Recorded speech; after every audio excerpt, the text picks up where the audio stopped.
Sumalpok sa pader ang isang kotse sa Rosario, Batangas. Ang driver nito sugatan. Tutukan yan sa report ni Paul Hernandez.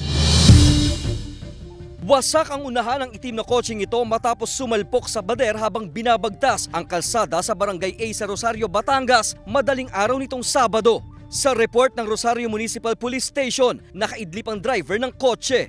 Sa bayan po, sir, sa sentro ng bayan ng Rosario, papuwi na po, sir, ng barangay po. Yung barangay po, barangay A, kasunod po na sa barangay po, na pauwi na po. Sa investigasyon, sumampa muna ng gutter ang kotse bago sumalpok sa pader. Nagtamo ang driver ng sugat at bukol sa katawan. Wala namang nadamay ng ibang sasakyan sa insidente. Ang mangyayari, sir, ay pupulungin po ang may-ari ng pader.